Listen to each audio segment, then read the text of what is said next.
Assalamualaikum warahmatullahi wabarakatuh. Saya Laila Tuzahra dengan NPM 1905-0006 sebagai pemateri pertama dari kelompok 3 telaah kurikulum matematika sekolah akan menjelaskan hasil observasi kami yang kami laksanakan di SMP Negeri 23 Solo Selatan. Materi pertama yaitu tentang kurikulum yang digunakan di SMP Negeri 23 Solo Selatan.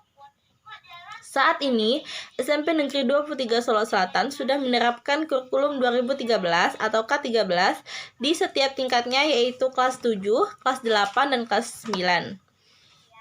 Namun, sebelum pelaksanaan kurikulum 2013 ini, guru-guru di sana, terkhususnya guru-guru matematika, sudah melakukan dan mengikuti beberapa kali pelatihan, yaitu pelatihan pertama dilakukan pada tahun 2015, yang dilakukan selama 1 minggu. Pelatihan kedua dilakukan pada tahun 2019 yang dinamai dengan PKB atau Pengembangan Kompetensi Pendidik. Sehingga guru-guru di sana sudah siap untuk melaksanakan dan menerapkan kurikulum 2013 dan perangkat pembelajarannya pun sudah tersedia. Namun, saat ini akibat dari pandemi COVID-19, pelaksanaan kurikulum 2013 di SMP Negeri 23 Solo Selatan menjadi kurang efektif karena proses pembelajaran hanya dilakukan selama 3 kali dalam seminggu. Hal ini menjadi kendala besar untuk melaksanakan kurikulum 2013 di SMP Negeri 23 Solo Selatan. Itulah materi pertama dari saya. Materi selanjutnya akan dijelaskan oleh pemateri kedua, ketiga, dan keempat. Terima kasih. Assalamualaikum warahmatullahi wabarakatuh. Saya Wahyu Husni dengan NPM 1905-0019. Di sini saya akan menjelaskan tentang reaksi peserta didik terhadap kurikulum 2013, khususnya reaksi siswa SMPN 23 Solo Selatan terhadap kurikulum 2013. Untuk saat ini, siswa kurang mampu beradaptasi dengan kurikulum 2013, sebab untuk sebuah pembaharuan dibutuhkan waktu dan proses yang cukup lama. Seperti yang kita ketahui, sebelumnya mereka memakai kurikulum KTSP dan sekarang mereka telah memakai kurikulum 2013. Pada kurikulum 2013 dan KTSP ini memang sangat berbeda. Seperti halnya pada kurikulum biasanya mereka memakai kurikulum KTSP, mereka lebih banyak menerima ilmu dari guru saja. Sedangkan pada kurikulum 2013 siswa dituntut untuk lebih aktif dan bisa belajar mandiri, bisa mencari sumber belajarnya bukan dari guru saja, melainkan dari internet, Google, YouTube dan banyak dan lain sebagainya. Untuk pemahaman, masih banyak siswa yang butuh usaha lebih agar bisa mengikuti kurikulum 2013. Sebab pada kurikulum 2013 ini siswa diminta untuk belajar secara mandiri dan lebih aktif. Pada siswa SMPN 23 Solo Selatan, mereka masih banyak terlena dengan pembelajaran KTSP, di mana mereka hanya menerima ilmu dari guru saja. Mungkin karena beberapa faktor seperti faktor jaringan sehingga mereka kurang bisa mengakses internet, Google atau YouTube untuk menambah pemahaman dan materi belajarnya. Selanjutnya hal ini juga dapat membuat siswa lalai terhadap pembelajaran. Lalainya karena ketika mereka memakai handphonenya, mereka lebih banyak untuk bermain, bermedia sosial yang tidak ada hubungannya dengan pembelajaran. Sebab tak sedikit siswa yang kurang memperhatikan pendidikan, bahkan malah ada siswa yang lebih memperhatikan hal lain daripada pendidikannya, karena bagi siswa belajar hanya ketika guru menerangkan langsung di depan kelas.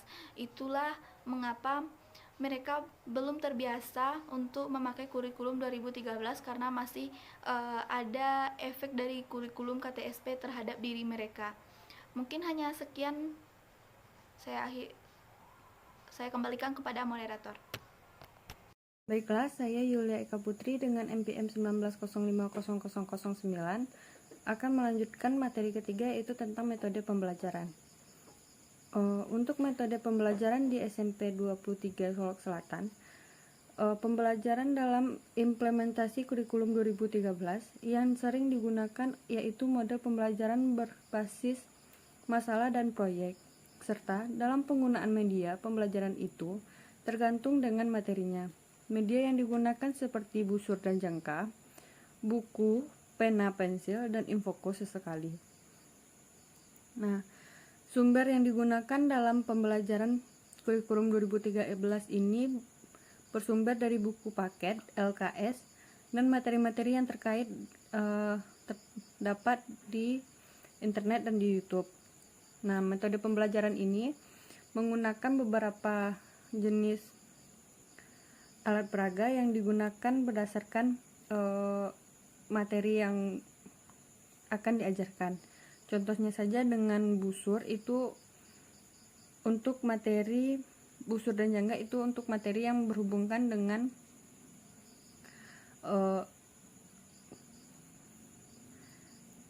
sejenis dengan geometri untuk membahas tentang persudutan atau membahas tentang bangun datar ataupun bangun ruang, serta buku, pena, pensil itu untuk pembelajaran sehari-hari, serta dalam menampilkan beberapa materi itu memerlukan infokus. Nah, itulah yang dapat saya sampaikan. Mohon maaf jika ada kekurangan. Saya kembalikan ke moderator. Saya akhiri dengan Assalamualaikum warahmatullahi wabarakatuh. Assalamualaikum warahmatullahi wabarakatuh. Perkenalkan, nama saya Juni Selvia, NPM 19050013. Saya dari Prodi Pendidikan Matematika sesi 2019A. Di sini saya akan menyampaikan materi tentang pelaksanaan kurikulum 2013 di SMP Negeri 23 Solok Selatan. Nah, seperti yang kita ketahui, di SMP 23 Solok Selatan ini kurikulum 2013 itu sudah diterapkan di kelas 7 sampai kelas 9. Nah, yang telah disampaikan oleh pemateri sebelumnya, di SMP 23 ini guru-gurunya diberikan pelatihan untuk pengimplementasian kurikulum 2012 selama seminggu untuk daerah 3T. Dan pelatihan tersebut sangat membantu para guru di SMP Negeri 23 Solok Selatan ini. Dan juga manfaat dari pelatihan ini adalah untuk agar para pendidik ini mampu menguasai kurikulum ini dengan baik dan benar. Ada beberapa kesulitan selama pengimplementasian kurikulum 2013, yaitu pembuatan media pembelajaran. Mungkin karena faktor dari kondisi di daerah ini, yaitu daerah yang sangat keterbatasan. Tetapi dengan menggunakan media LKS, guru-guru tersebut sangat terbantu dalam pembuatan media dengan kondisi yang sekarang ini. Dan untuk monitoring terhadap guru-guru dan dalam pengimplementasian kurikulum 2013 itu juga ada, baik itu dari pihak pemerintah maupun dari pihak sekolah. Mungkin dari pihak pemerintah itu hanya sekali karena akses untuk ke sekolah tersebut susah dan mengakibatkan pengawas tidak dapat sering-sering berkunjung ke sekolah tersebut. Dan untuk monitoring dari pihak sekolah itu juga ada, yaitu dari sekolah. Kepala sekolah itu memantau proses pembelajaran guru di kelas, yaitu biasanya disebut dengan supervisi. Mungkin sekian materi yang dapat saya sampaikan. Assalamualaikum warahmatullahi wabarakatuh.